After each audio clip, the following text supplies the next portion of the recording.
فرماتے ہیں کہ بغیر محنت کے لوگوں کو اللہ نے نعمتیں دی ہیں تو انہوں نے شکر ہی نہیں ادا کیا۔ اندھے سے پوچھ آنکھ کی قدر کیا ہے، پوچھ اندھے سے، پوچھ معذور سے کہ ٹانگوں پہ چلنا کتنی بڑی نعمت ہے،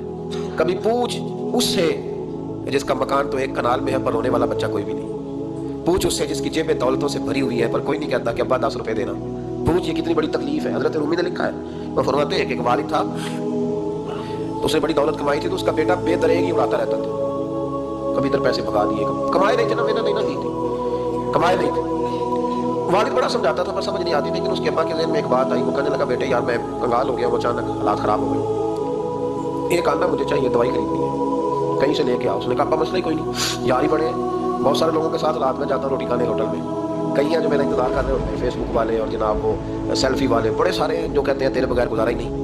بڑے ہیں جو روز سویرے اٹھ کے پہلے مجھے السلام علیکم کا میسج کرتے ہیں پھر اس کے بعد کسی اور سے، بڑے ہیں کوئی مسئلہ ہی نہیں۔ ایک کے پاس کیا ایک آنا چاہیے، اس نے دے دیا، لا کے ابا کو دیا، تو ابا گھر کے اندر جو امیر لوگ ہوتے تھے گھر میں کنواں کھدوا لیتے تھے، ابا کنویں کے کنارے بیٹھا تھا، جب بیٹے نے آنا لا کے رکھا تو اس نے پانی میں پھینک دیا۔ اگلی صبح پھر کہا بیٹے ایک آنے کی ضرورت ہے، دوا خریدنی ہے، اس نے کہا مل جائے گا، 2 4 5 دوست ابھی ہیں بڑے مالدار، ان سے جا کے کہا، ایک سے آنا لایا، ابے نے پھر پھینک دیا، تیسرے دن بھی پھینک دیا، چوتھے دن بھی، یار اب ختم ہو گئے۔ کچھ آہستہ آہستہ دوستوں کو پتہ چل گیا کہ کنگال ہو گیا، خبر پھیل جاتی ہے نا، اب بھوکا ہو گیا، اب آہستہ آہستہ موبائل بند ہونے لگے، آہستہ آہستہ جو ہے وہ نمبر بلاک ہونے لگا، حالات بگڑ گئے۔ جب اسے پتہ تھا کہ یار تو دروازہ کھٹکھٹاتا ہوں تو کہتے ہیں کہ اسے کہہ دو میں گھر نہیں، ابا نے تو آنا مانگنا ہے اور میں بے دریغ دولت ابا کی اڑاتا رہا ہوں، اب یہ بھی نہیں کہہ سکتا کہ مجھے دیتا کوئی نہیں۔ شہر سے باہر نکل گیا، سارا دن مزدوری کی، جد و جہد کی، کبھی کام کیا نہیں تھا، ہاتھوں پہ چھالے پڑ گئے۔ بڑا مشکل ہوتا ہے جن لوگوں نے کام نہ کیا انہیں کرنا پڑ جائے، تو تکلیف کا شکار ہو کے ایک آنا کمایا، شام کو لا کے والد کی ہتھیلی پہ رکھا تو اس نے پھینکا نہ، جب کنویں میں تو چیخ پڑا، کہنے لگا ابا جی آپ سیانے بیانے بندے ہیں، روز پیسے لا کے دیتا ہوں، کنویں میں پھینک دیتے ہو، کوئی کرنے والی بات کرو، نہیں دوائی کھانی تو نہ کھاؤ، لایا کیوں کرتے؟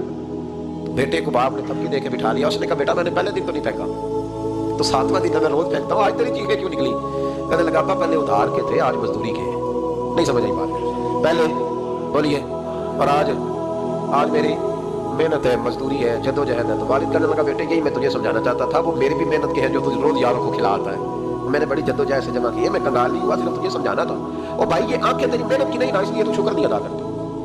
یہ وجود، یہ ٹانگیں، یہ شعور، یہ تیری جد و جہد کا نہیں،